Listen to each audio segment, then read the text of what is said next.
Meus caros servidores e servidoras, estamos aqui hoje mais uma vez, agradecendo a presença e a participação de todos, para apresentar o nosso curso 4, na primeira aula nesse momento, onde vimos na aula anterior as questões da ferramenta e dos indicadores, bem como, nesta aula, iremos trabalhar a questão da prática, como eu disse, a questão do planejamento na prática, onde iremos desenvolver, mais adiante, ao cabo do nosso curso, passar para os senhores a capacidade que vocês terão de desenvolver. E aí eu faço uma sugestão que vocês façam em grupo e às vezes troquem experiência ao fazer a atividade do exercício, que não é mais do que um exercício, é a parte prática, é o pensar e aplicar no seu órgão como um estudo de caso.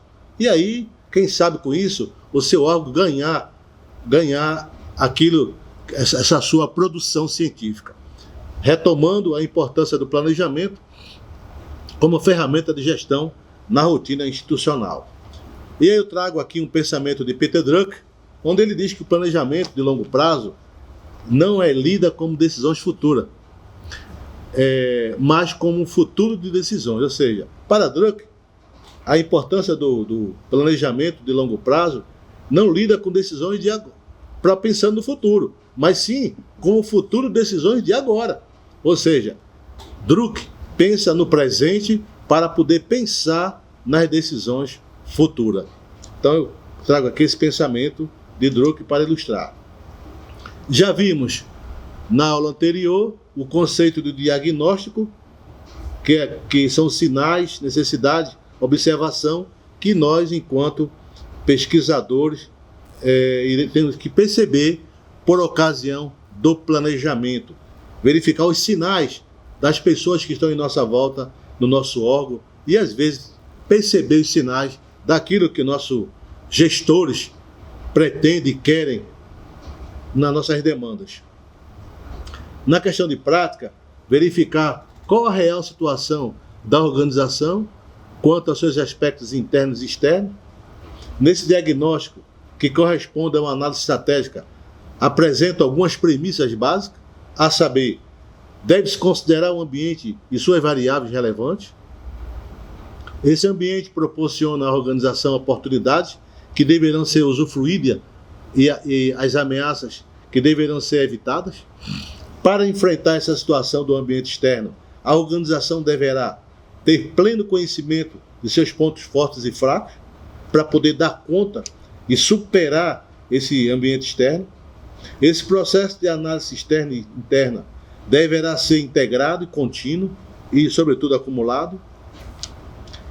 A etapa do diagnóstico, não esquecer que se faz necessário um instrumento, ou seja, darei aos senhores vários instrumentos, como dei sugestão de ferramentas, mas também lhe proporcionarei, enquanto guisa de conhecimento no exercício, uma matriz para que vocês possam fazer frente, lançar a mão desse campo de pesquisa nos seus órgãos ou no ambiente de atuação. Preocupação com formulário, guias de perguntas, o que é que eu tenho que perguntar, o que eu devo perguntar para que eu possa melhorar o meu planejamento. Do pessoal, os consultores e assistentes que eu posso trazer para o jogo nesse planejamento maior. Os resultados quanto ao equipamento, recursos materiais, financeiros e diversos. Será que eu tenho isso disponível para poder não sonhar algo no planejamento e não dar conta de atendê-lo? E aí não esquecer, eu trago também mais uma vez as etapas desse diagnóstico, mais uma vez dito anteriormente, na aula 3, mas nunca é tarde para que nós possamos fixar a análise da situação, onde eu vou observar o ambiente como todo, imagem, cores, pessoal, qualificação, quantos nível médio eu tenho no meu quadro, quantos níveis superiores, quais são as áreas de servidores que eu tenho que pode dar conta, lançar a mão para atender ali uma demanda estratégica. Definição dos objetivos, verificar se eu tenho ali também, se eu tenho estatística, economista dentro do meu órgão, se eu tenho ambientalista, para que eu possa pensar estratégia nesse contexto. definir a estratégia do diagnóstico, preparar os instrumentos, os documentos, os questionários, levantamento de informação, analisar as informações, elaboração de relatório e apresentá-lo ao nosso gestor. Enfim, esse é o ciclo do diagnóstico. Diagnóstico, apresenta, planeja, soluciona. Esse é, portanto, o ciclo do planejamento. Nunca é demais lembrar isto. Os componentes do diagnóstico, numa visão organizacional mais conceitual, ele diz que clara e permanente demonstração para a comunidade da natureza e da essência da organização em termos de seus pressupostos ou dos seus propósitos no escopo do negócio e da liderança competitiva. Isso é um pensamento de Hacks e Maslow.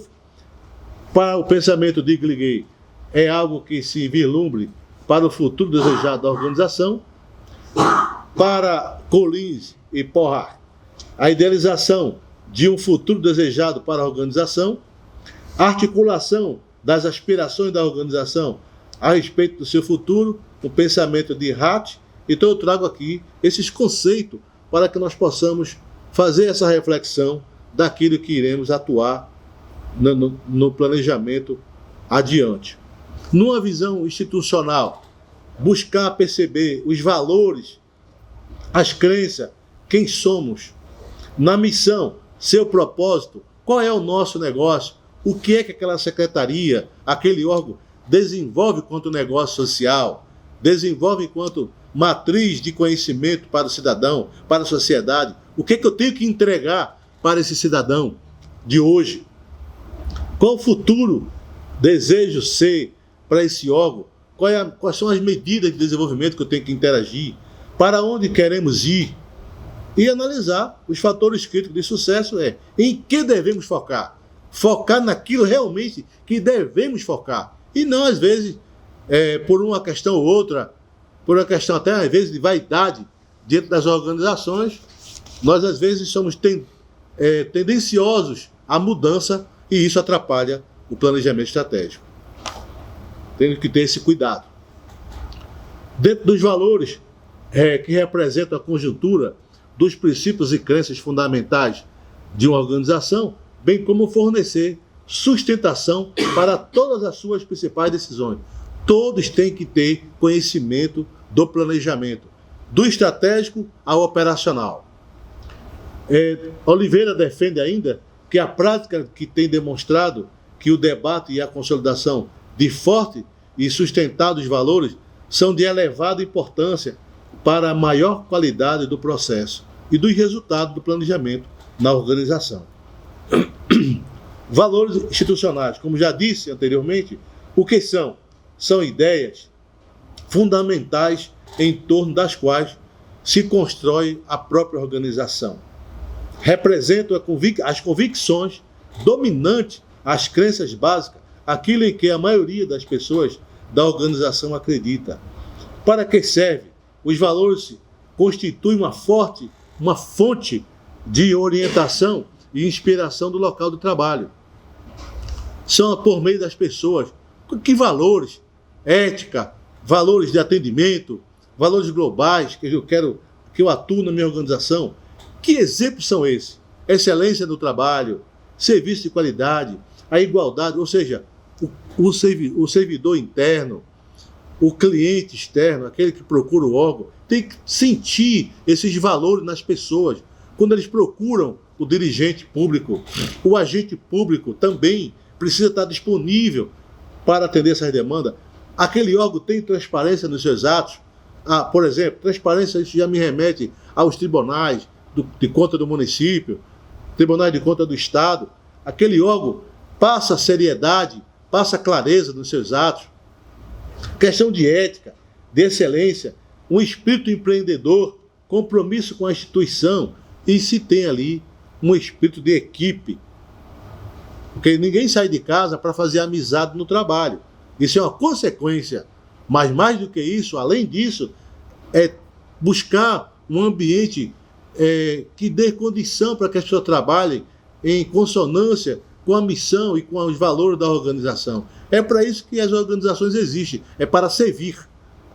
E nós, enquanto servidor, esse é o nosso papel principal, servir. Na análise externa, nunca é demais trazer essa análise forte, os pontos fracos, a oportunidade e essas ameaças que constituem o nosso órgão.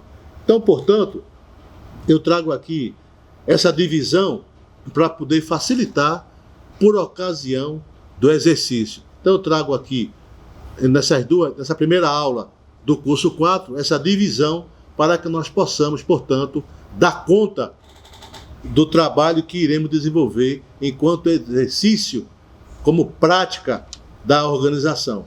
Fico por aqui, até breve, na nossa segunda aula do curso 4, para que nós possamos interagir e atuar. Não esqueçam que eu estou na plataforma, onde eu posso dirimir com os tutores para melhores esclarecimentos, maiores clareza naquilo que estamos discutindo. Um forte abraço, muito obrigado.